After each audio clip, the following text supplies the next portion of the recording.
Hello, everybody. Happy snow day. Or if you watch Cody from Treasure Valley Weather Headquarters, snur. It's a snur day. So we're doing this video in lieu of having our safety meeting on Wednesday night because this was called for a snow day.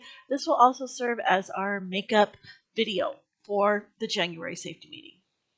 So let's jump right in. So in this slide here, you will see that one of you are Facebook famous. So um, what this was is this bus was blocking an intersection. So apparently the light must have been green when they tried to go through.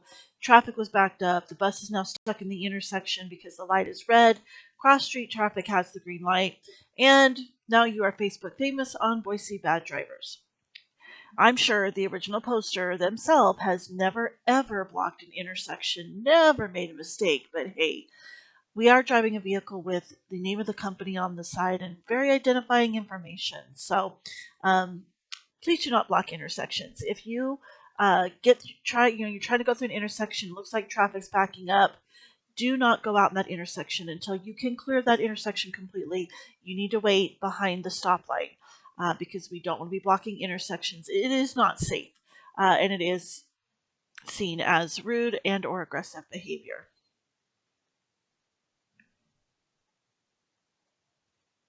So we had good news on the accident front. From the time that I made this safety meeting and when I showed it yesterday on the 16th, we only had one recordable accident since the December safety meeting, and I will show you that video in just a moment. Now, we did have another recordable accident on the 16th, driver going through a roundabout, tail swung and hit a car. But we will talk about that in the next safety meeting. So excellent job, everybody. I know we have the 2 weeks off for Christmas break. We've had a couple of snow days, but we've also had some really bad driving days, some bad weather days. Now, we've had some non recordables where cars have ran into our buses, pinged off of them like it's an air hockey table, um, but they weren't our fault. And I attribute that to your professionalism, using those triple LCs, being aware of the weather, the look ahead, look around, leaving room, communicating. Thank you so much. Thank you for your professionalism. So our one recordable accident was a driver hitting a basketball hoop. Now the hoop was on the sidewalk, and it was hit with the flat and crossover mirror or convex mirror assembly. Hit the basketball hoop. The hoop fell over, hit a car that was in the driveway. Thankfully, it was minimal damage to the car. It did break the mirrors on the bus. And it was not reported to me until after route. So let me make something very clear. Accidents are to be reported as soon as they happen. If your vehicle makes contact with anything, a mailbox, garbage can, basketball pole, another car, a person, a tree branch, those kinds of things, those need to be reported. Okay. Now, I will say it was dark and foggy that morning, and you will see that in this video. It is very dark. It's on the passenger side, so you have to watch real quick to see the bus hit the pole, but nevertheless, it hit. So, what could have been done differently in this situation? Well, making sure to maintain your lane, not being over so close to the sidewalk, especially in neighborhoods. Now, I know it gets tricky in neighborhoods because you have oncoming traffic, you'll have cars that are parked on the side of the road. There's a lot to navigate actually in neighborhoods. I think a lot of people don't realize how much their bad parking causes issues for us, but whatever. So what could have been done differently is the driver stayed more over towards the center of the road instead of being so close up to the side of the road. So let's take a look.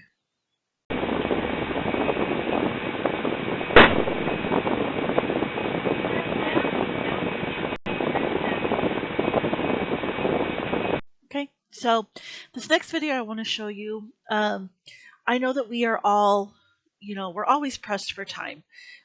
We can't win when we're driving a bus sometimes. People are always on your case. It's the parents, the school, dispatch, whatever. Where are you at? Are you behind? Are you running ahead? Are you running late? And so we start to feel that pressure of, oh my gosh, I'm running late, I'm running late, I'm running late, or I don't want to be late. And sometimes take shortcuts that we shouldn't take. This next video you're going to see happened on Eagle Road between Amity and Lake Hazel. Okay, so I want you to watch it, and then I'm going to give you my thoughts on it at the end.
So, as you saw, this bus made a U-turn on Eagle Road between Amity and Lake Hazel, blocking traffic.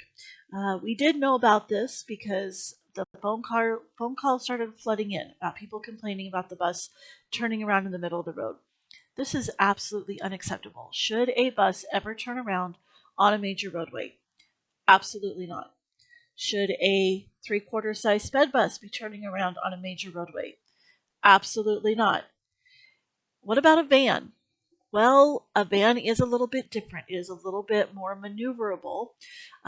Really shouldn't be turning around on a major roadway either, but a van could have easily turned into the neighborhood and done a U-turn in the neighborhood. Sometimes it's not so easy for a bus to do because you don't know if you have a side street that connects that you can get through, or if it's a cul-de-sac, that kind of thing. But if you miss a stop, you miss a turn, what should you do? Go around. Well, you're going to say, I don't know the area. I'm completely lost. I don't know where I'm at. I don't know if I have an area that I can get into a neighborhood or whatever. Who's your resource? Dispatch. Okay. If it's making you late, who's your resource? Dispatch. That communication, that C as part of the triple LC. Communicate to dispatch, let them know. We've all gotten lost. We've all made wrong turns. Done it many, many times myself and had to go around the country mile to the area where I knew I could get turned around, where I could get back on track. And the tablet will help you with that as well. If you get off track, it's going to try and direct you to get back on track to get to going to that next stop. So use your tablet, utilize dispatch, and never, ever, ever do a turnaround on a major roadway or in an intersection. So if we were having our regularly scheduled safety meetings on this snowy day, I would be introducing you to our safety committee members. They wear the green vest. I like to call them the Order of the Green Vest. And we have a safety committee member for each route segment. So I'm going to tell you who those are. I don't have their pictures in this presentation, but if you go to the picture wall, their pictures are posted on the end cap. They are up there. So for our C routes, your safety committee member is Bailey. For our E routes, your member is Dan Culp. Sorry. For the M routes, that would be Matt Hutchison. R routes, Tim Hannawell. S routes is Brenda Peppersack. V routes is lead trainer Terry Marinos. W routes is Larry Piper. And our T van routes is Corey General.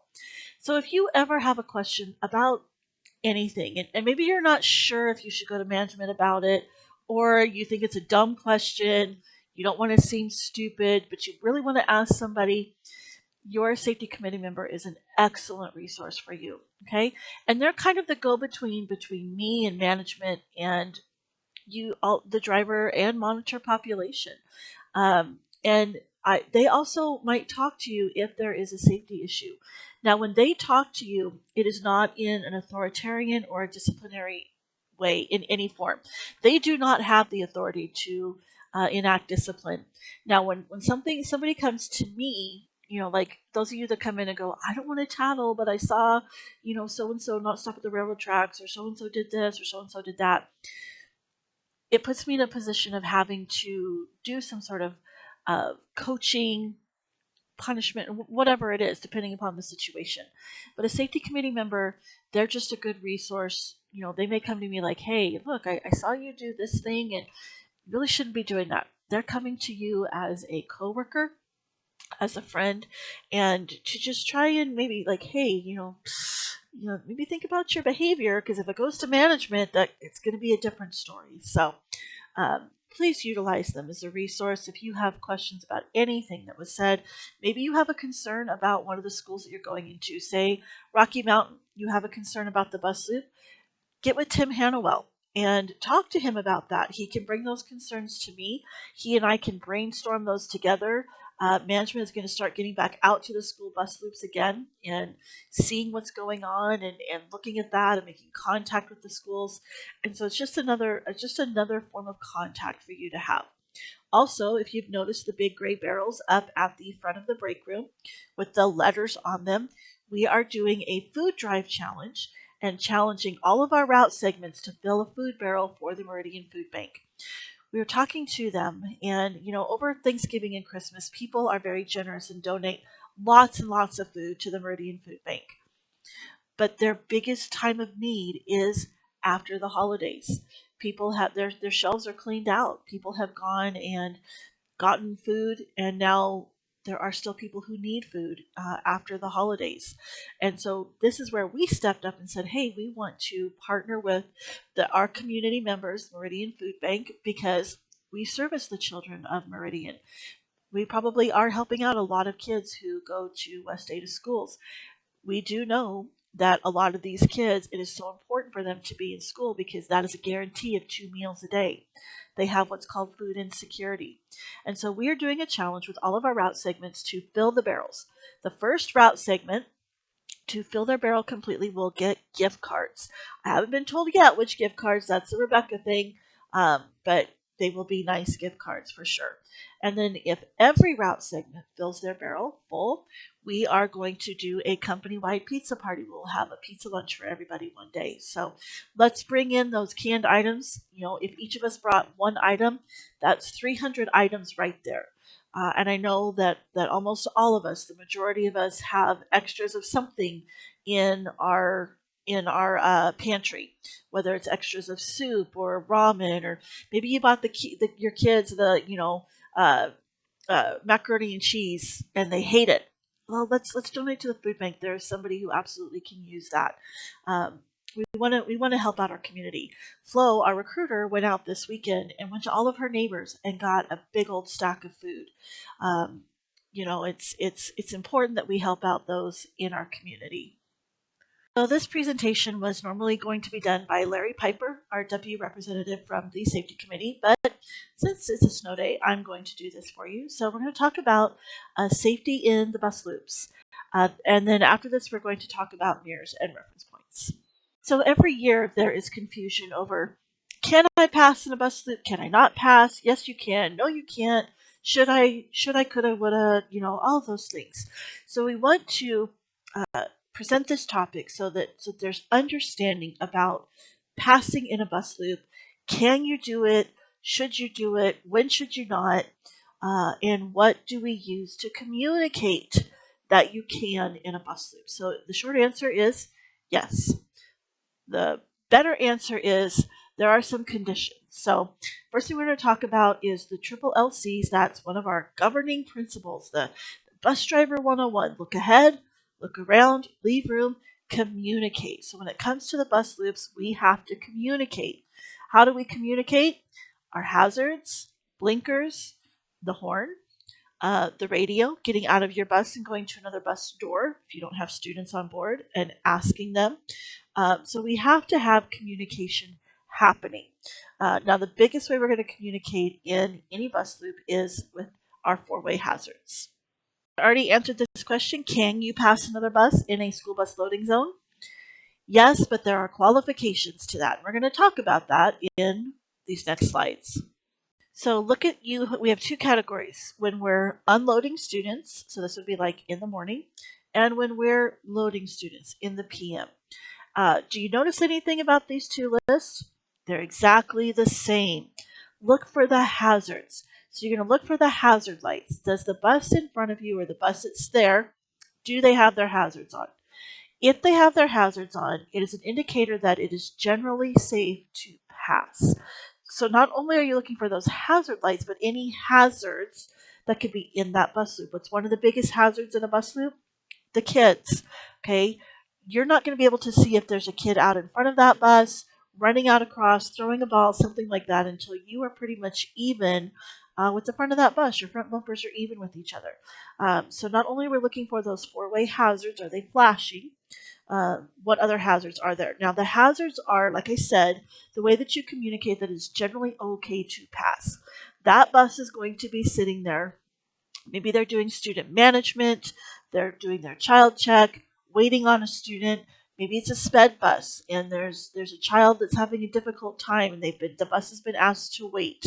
Okay, so we will talk about those who have to wait in the bus loop. So they put their hazards on so that the other buses know, hey, not going to be moving. It's generally okay for you to pass me. Okay, but we are asking that you limit passing as much as possible because we are dealing with bus loops where we have children with unpredictable behaviors. Okay, and in some bus loops, like Lewis and Clark, it's a two-way loop. You have buses coming in at the same time as you have buses leaving. And I've seen so many near misses, almost head-on collisions at Lewis and Clark because we get impatient. And the buses coming in are going way too fast. So we have to look for those hazards. Limit that passing as much as possible. If you don't have to be out right away, you've got 3, 4, 5 minutes. Maybe just hang there for a minute or two. Let that bus finish what they're doing, and then you can leave when they leave. This is going to be a hard and fast rule, though, for all of our sped buses. So everybody, you're behind a sped bus, the wheelchair lift is out, and there's a student on that lift. Never, ever, ever pass a bus that has a sped student on the lift, whether they are loading or unloading. Why is that?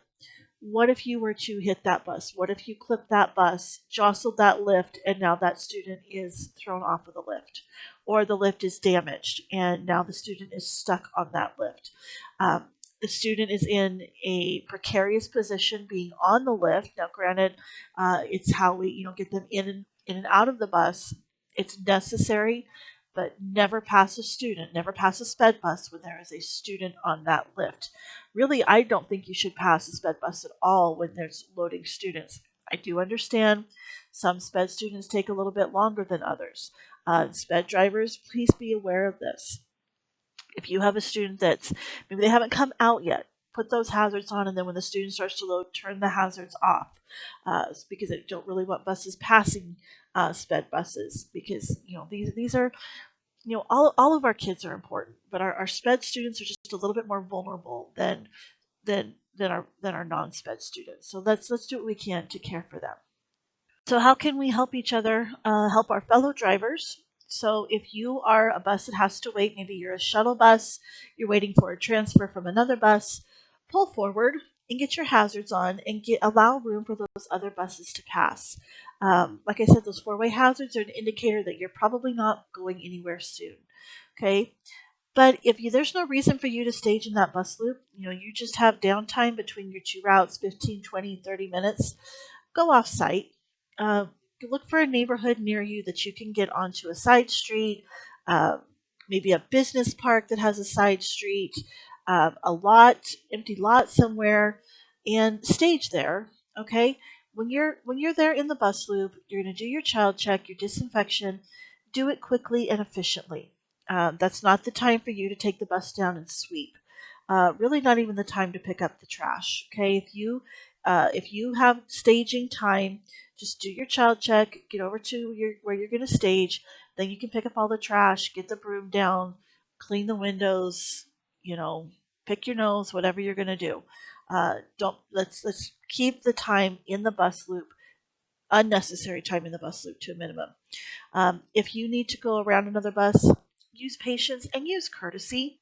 Okay, I'm getting very tired of hearing about how drivers are snipping and barking at each other because somebody didn't do what you think they ought to do. Okay, use some courtesy.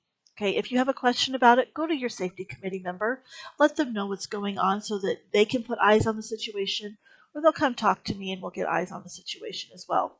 Um, and if you do have to wait in the shuttle, now a big one for this is Ponderosa, because we have a lot of buses, not just our buses going into Ponderosa, we have buses from all over the valley. Emmett, Melba, Cuna, Caldwell, Nampa, because they're bringing students to the deaf program there.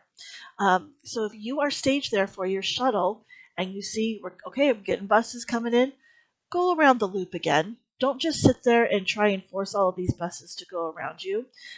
Using that common courtesy, what would you want someone to do for you if you had to get out of there quickly? So some of our schools should be absolutely no passing in the bus loop. Now I know I'm going to have some of you drivers come to me going, we pass there all the time. Yeah, and that's where we have the accidents, okay? The tail swings, the clipping mirrors, all that kind of stuff. So the list here, Pathways, McMillan, Seven Oaks. Seven Oaks is really bad. Desert Sage. Now, I used to drive out of Desert Sage, and yeah, we did pass, and it was tight, and you had to be just in the right position. So let's not pass there. And it's an elementary. Um, go around. That's one of those go around schools. Okay. Eagle Elementary, School of the Arts, the upper and lower school. I know buses pass there all the time and it's precarious. Let's stop. Lake Hazel Elementary, Peregrine, Silver Sage, Star Elementary. These were the ones that I, looking at, came up with. There might be one or two more there. Um, you know, it's about safety. Okay, it's not about getting somewhere on time. Yeah, on time is important, but not at the expense of safety. If you have any questions about the bus loops and what exactly we were talking about, or maybe I created more questions instead of answers, please talk to your safety committee member. Again, their pictures are posted up on the picture wall. It's on the end cap of that wall. It says safety committee, has green paper behind it. Please talk to them. So now we're going to get into mirrors and reference points. I talked about last month the accidents that we're seeing. A lot of what we're seeing is the problem is not using those reference points correctly. And the key to reference points and correct reference point usage is mirror adjustment. So we're going to go back to the 101, the basics, the first day of training class, first day of BTW, and making sure that our mirrors are correctly adjusted. We want to understand the importance of the mirror placement and how to use the mirror check stations. So when I saw this slide, I kind of chuckled when it said that school buses utilize a sophisticated system of mirrors. It's not all that sophisticated, okay? It's pretty basic. Now we have 7 different mirrors. See, 1, 2, 3, 4, 5, 6, 7 different mirrors, correct? To assist with the blind spots and to make it so that we can see so much more. We can see so much more around our car, around our bus than a car can. Same thing with semi trucks. But if those mirrors are not adjusted correctly, you're not going to be seeing what you should be seeing. Okay. Now, there's a lot of times I get on a bus when I'm subbing a route or I'm taking trainees out or something, and the mirrors are adjusted funky. Okay. Now, I understand everybody sits in the seat a little bit differently, and how you sit in your seat and how high it is or low it is going to affect it. But I see like crossover mirrors. The mirrors that are meant for crossing the students across the road, I see them adjusted way out because the driver's trying to use those to look down the side of the bus. Can you do that? Well, yes, but that's not the intended use of the mirror. So we're gonna go through each of the mirrors, talk about when they're adjusted correctly, what you should be seeing. So when is the best time to adjust your mirrors? The pre-trip. And why? Because that is the time set aside for checking to make sure that all your equipment is in proper working order. Not only proper working order, but clean. Are your mirrors clean? We're in that time of year where we've got all the road grime and the slush and the ice and everything, and your mirrors get filthy, especially because our mirrors are heated. So if you got your heated mirrors on and you've got dirty water on the mirror, it's drying, now there's spots, and you're not seeing what you should be seeing because all you're seeing is the schmutz all over your mirror. Okay, so you also should be doing this if you have a sub bus or you've been in an accident, checking those mirrors, because sometimes in an accident, the mirrors can get knocked out of adjustment, especially if you've knocked mirrors with another bus.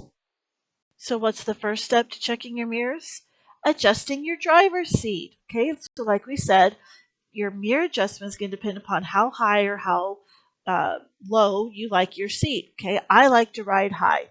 Now, no matter what position it is, your thighs should be parallel to the floor for the most part, and your feet should be able to sit flat on the floor. Okay, so if you are very short and you like to ride high, so that you're tippy toeing on the floor or on your pedals, no, that's not acceptable. That's very dangerous, in fact.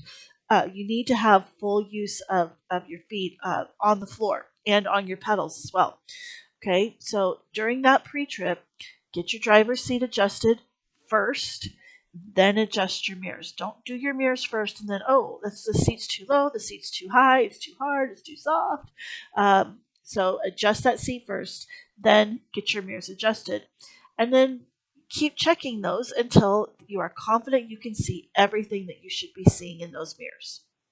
Majority of our buses have automatic mirrors, but some of the older buses, the 8s, the 9s, I think the 13s, have manual mirrors.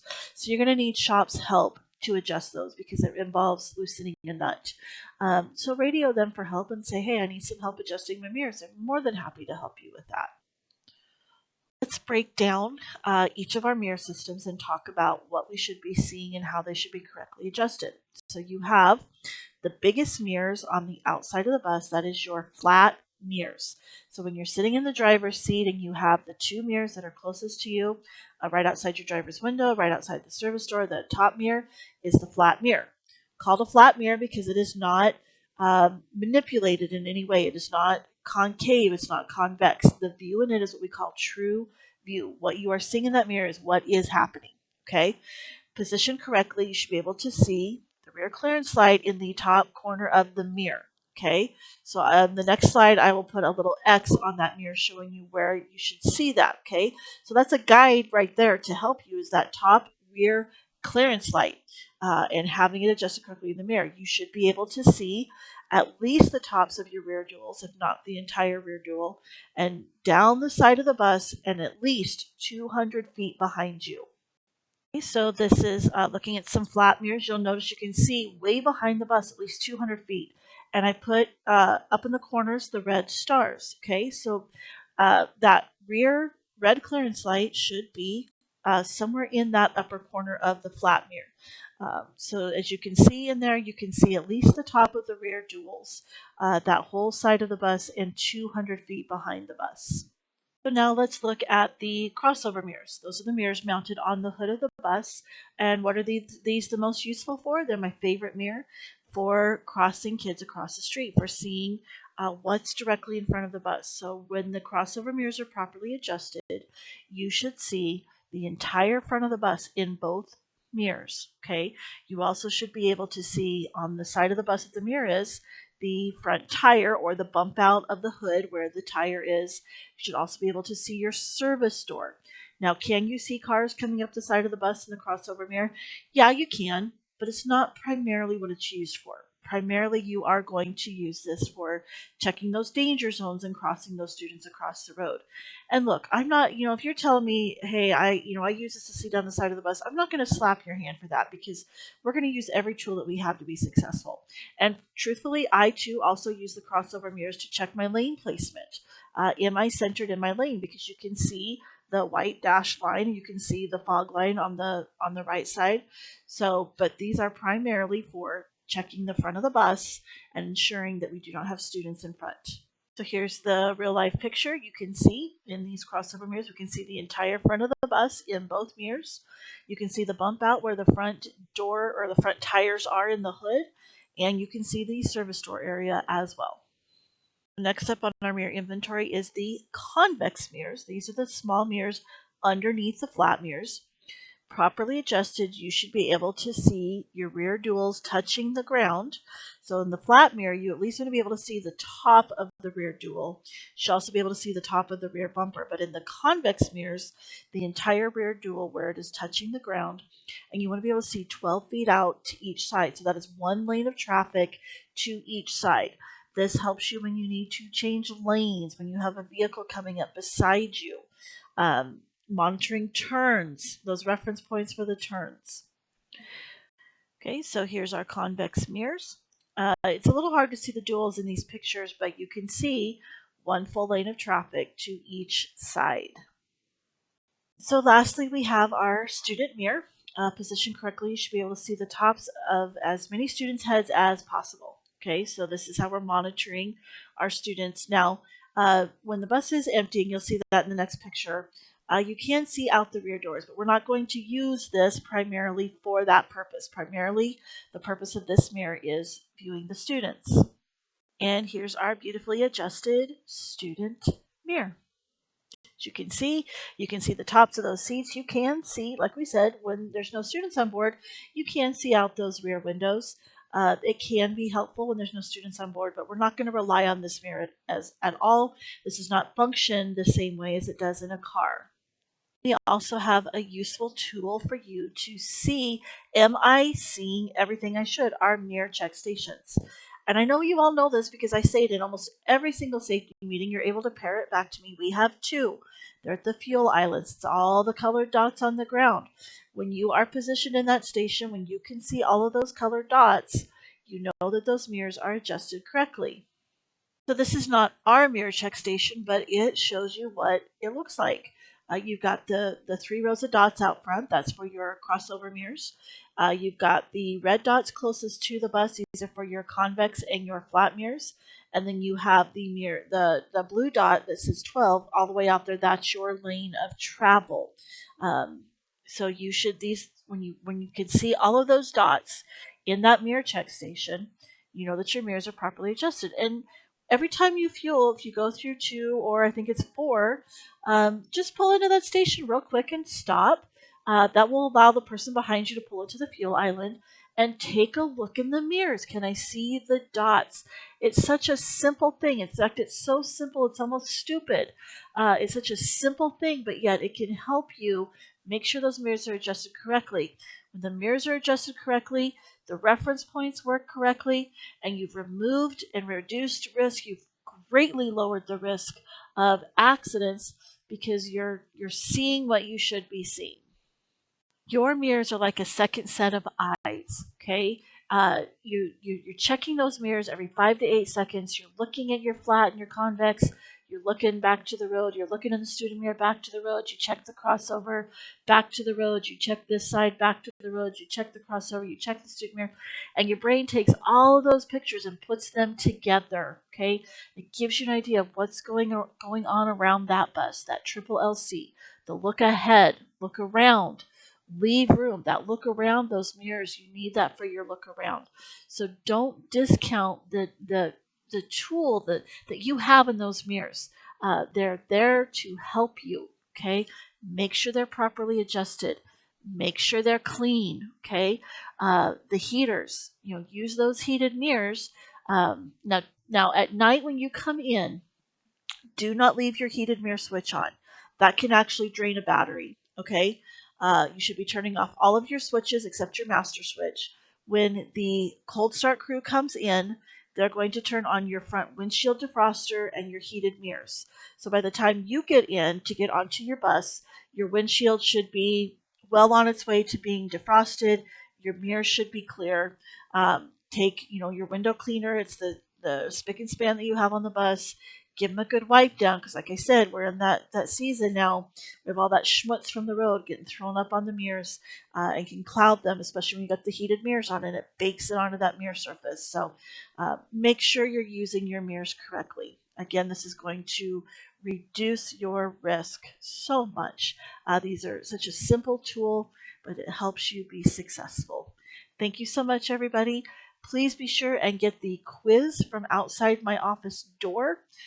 So you will not get credit for going to the safety meeting unless I get a quiz back from you. Okay? So I hope you all had a good snow day. That you're having a good day in general. And if you have any questions about the mirrors or passing in the school zones, please come talk to me.